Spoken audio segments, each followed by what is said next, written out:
When you're on the run, you need to know what you can actually do in 10 minutes. So today it's a 10-minute makeup and 10-minute hairstyle challenge. Timer on, no cuts. I'm getting ready for work today and as usual I'm already behind schedule. Story of my life. But I do have exactly 10 minutes for a quick polished makeup and 10 minutes for hair. My work meeting is not going to wait for me, so we're moving fast. Makeup timer starts now. Alright, first step, concealer. I'm using the Maybelline Fit Me today. I'm applying it under my eyes, that's where I have some darkness. Then a bit on the nose, around the mouth where I get redness, and on the cheeks. Basically, just placing it exactly where I need a little extra coverage. I'm not using foundation in this look, so the concealer has to do the work. Now I'm going in with a brush. This is a pretty dense synthetic brush and I start blending the concealer out. But very quickly I realized this formula is actually on the thicker side, so it's easier for me to spread it out with my fingers first.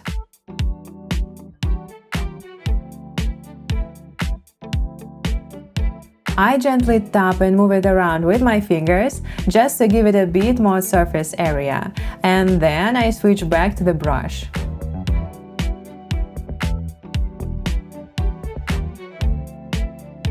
Now it's much easier to soften the edges and really melt everything into the skin.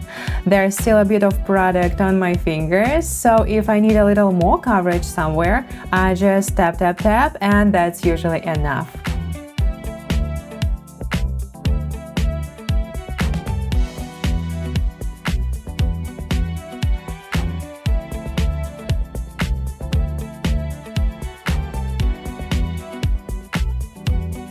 This concealer is quite self-setting and it really works best if your skin is well prepped and moisturized. Today I use this combo, the Cosrx Snail Mucin Serum and the Dr. Jart Cream for the Skin Barrier.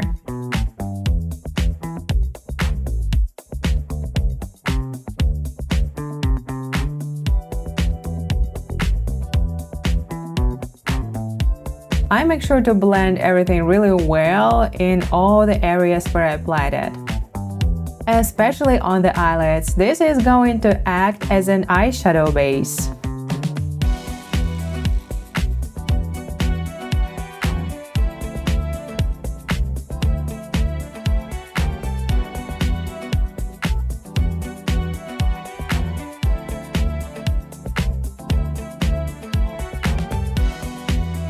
Alright, everything is blended. Let me quickly wipe my hands so I don't leave fingerprints everywhere. And now we are moving on to powder. I'm using the MAC Blot powder and applying it with my fluffy brush. Before I go in under the eyes, I quickly smooth the area out with my fingers, just to make sure nothing creases. And then I set it right away. After that, I lightly dust the powder over the rest of the face, mostly focusing on the T-zone. I still want the skin to look fresh and alive, but locked in enough so the concealer stays in place all day. Next, blush. I'm using a dusty rose shade and I'm placing it on the cheeks first. It instantly makes the face look fresher, more awake, and even adds a soft touch of sculpting. Then I bring a little bit across the bridge of the nose, into the crease of the eyelids, and slightly onto the temples. Basically, it goes everywhere. This is pretty much my go-to placement. I do this in almost every makeup look. Next, bronzer. I'm using the Benefit Hoola and I always top off a little on my hand first just to avoid any harsh spots. The first place I applied is actually the crease of my eyelids. This works as a perfect transition shade for the eyes. Then I bring it onto the cheekbones, around the temples, and just a little bit on the bridge of the nose. This shade works really well with my fair skin. For me, it sits somewhere between a contour shade and a bronzer. It just adds soft warmth and a bit of definition. Alright, moving on to the eyes. I'm taking a matte shade from the Tarte in Bloom palette, and it's slightly deeper than my natural skin tone. I'm applying it all over the lid, blending it softly into the crease. It instantly makes everything look more polished and a little more put together.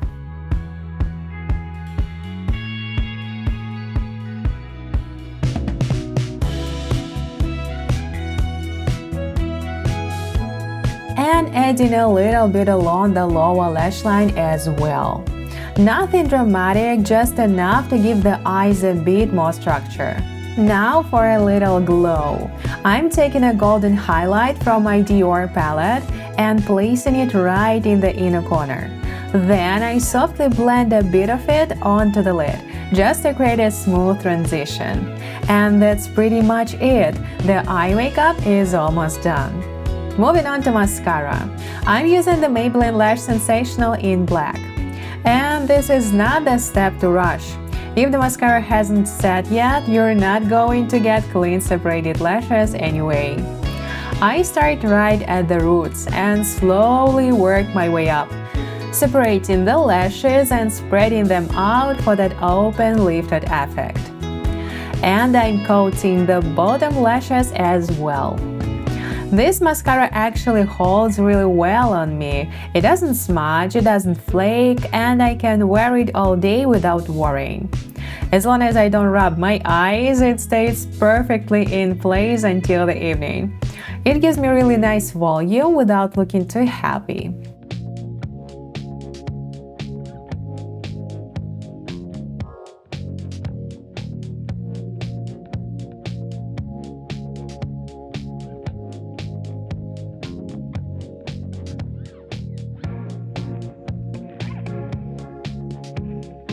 A couple of layers is enough, and we have a soft but defined lash moment.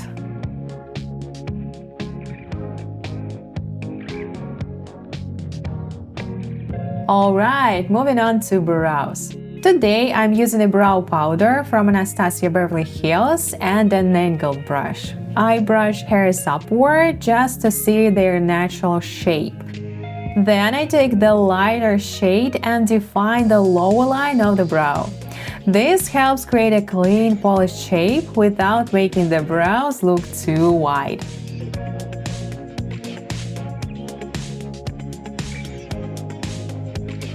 I add a bit more product where I have small gaps between the hairs, and right after applying it, I brush everything through with a spoolie to soften the pigment so nothing looks too sharp or graphic. I want the brows to feel soft and airy.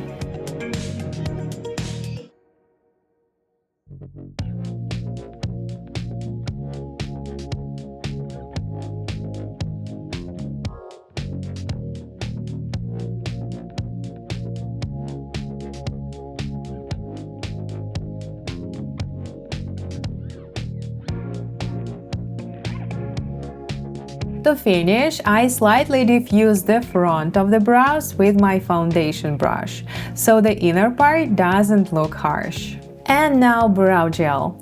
I'm using a tinted one for extra hold. I brush the hair upward to lock everything in place. And that's it, brows are set. For lips, I'm starting with a Clarins lip oil. It gives just a hint of color and a really nice glossy finish.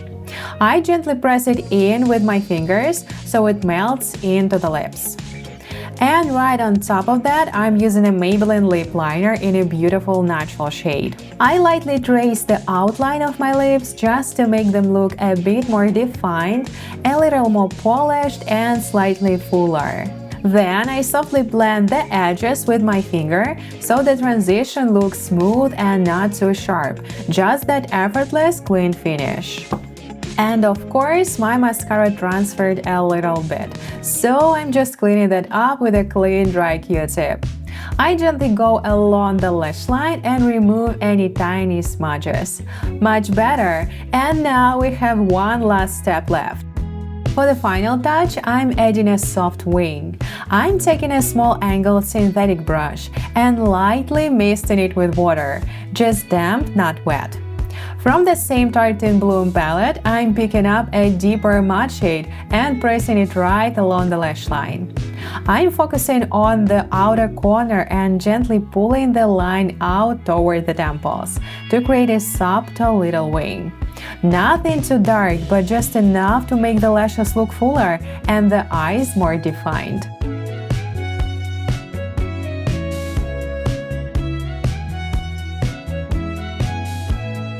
And time's up. But we made it! The makeup looks fresh, polished, and perfect for work. Now let's move on to the hair. Alright, I had it up in a bun, so I'm just taking it down. And this is what we're working with, freshly washed this morning and blow-dried with no styling at all. Timer on, let's go! First, I'm just brushing through the hair to make sure there are no tangles. I'm planning to do a half up, half down style today, so right now I'm just figuring out where I actually want to place it. I think somewhere around here, just above the ears. Feels pretty good. Yeah, that looks right. Let's go with that. Now I'm sectioning the hair right above the ears. This is pretty much how I usually separate it when I curl my hair. It's important for me to keep the line clean, so the top and bottom sections are clearly divided. That way the final shape looks neat and intentional. Once the top section is separated, I clip it up with a small hair clip. So we're left with the bottom part. I split it into equal sections and brush through them, so it's easier to curl the ends. My flat iron is already heating up, so here we go. Okay, going in, and wow, it's way hotter than I expected, but we're fine, no burns. I'm curling the hair away from the face and holding the flat iron at about a 30-degree angle. The key here is to move slowly and evenly. If you rush it, the top stays too straight and the ends get overly curled. I want the curl to look smooth and balanced all the way through. My hair is already prepped. I applied heat protection and leave-in before blow drying, so we're safe here.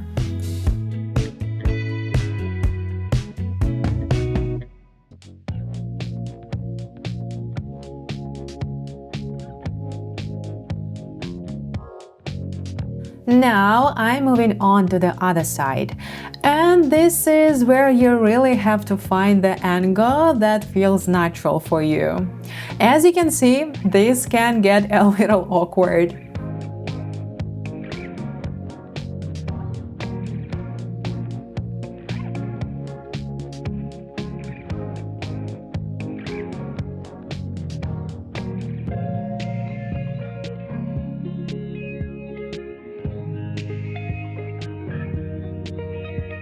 Okay, I can already tell I created a tiny crease, just because my hand placement wasn't ideal. But that's fine, it's easy to fix. I just smooth that section out slightly and retwist the strand.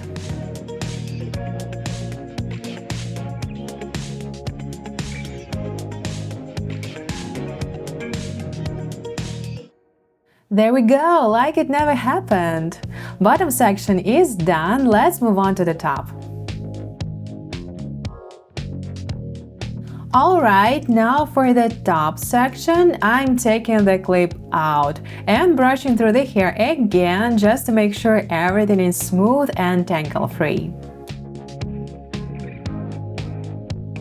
Since this part will be pulled back later, I'm splitting the whole section into 2 equal parts.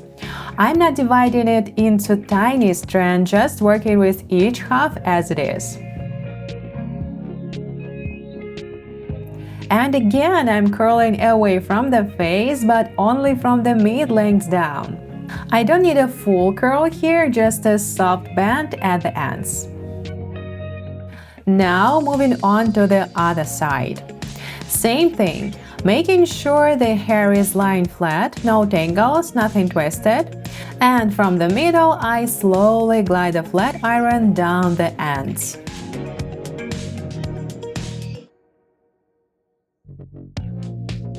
This last piece turned out a little too curled, so I'm just slightly loosening it. Much better! Since the top will be gathered, that's all the curling we need. So now we can start pulling it together. I'm separating it the same way as before, right above the ears, making sure the line stays clean and even. That way the hairstyle looks neat from the back as well. I'm gathering all of the top section into a small ponytail, making sure the side pieces are included so nothing sticks out. Now I'm taking a brush and smoothing everything down like I would with a regular ponytail. I brush through the hair, then I go in with my hands just to adjust the tension and make sure it feels balanced.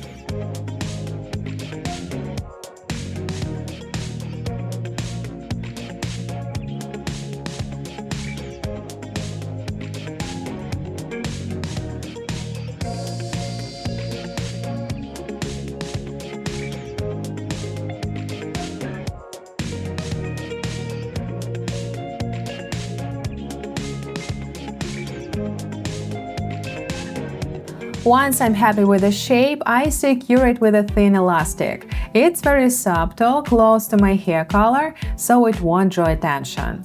And that's our half-up base. I'm just slightly adjusting the ponytail now, checking if it feels secure and everything is holding in place. And I have a feeling I've been obsessing over this ponytail for a bit too long, so I switched to the lower section. I quickly brushed through to soften the waves and help them blend together nicely.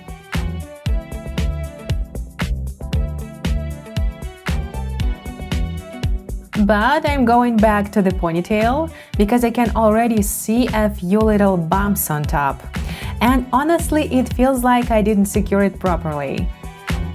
At this point, if I notice something's off, it's usually better not to fight it. Just take the elastic out and redo it from scratch. It almost always turned out better the second time. So I brush everything through again, secure it once more with the elastic, and this time I really make sure the tension is even.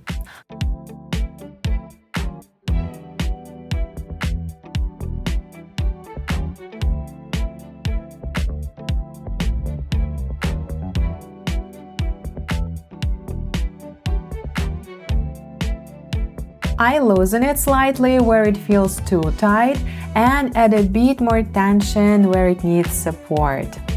Then I gently pull on a few strands to balance the shape and smooth everything out. There we go! Now I just check the back to make sure everything looks even. And that's it! The hairstyle is done. And this is the final hairstyle. I think it looks really clean and put together, perfect for work. The top section keeps the hair out of my face, nothing is distracting, but it still feels soft and feminine. And I really love how these waves turned out. I think they're going to hold pretty well too. And look how cute it looks from the back. And the best part is, we didn't even use the full 10 minutes. There is still time left on the timer. So, time to get dressed and run to work. Looks like everything turned out really nice. Just look at the before and after. 10 minutes of makeup and 10 minutes of hair made such a difference. It's polished but still effortless. Exactly what I want for work. Okay, I'm officially ready to start the day. Thank you so much for watching. Let me know in the comments how long does your morning routine usually take. And if you enjoyed this real-time challenge, please give it a thumbs up and subscribe so you don't miss the next one. And I'll see you very soon. Bye!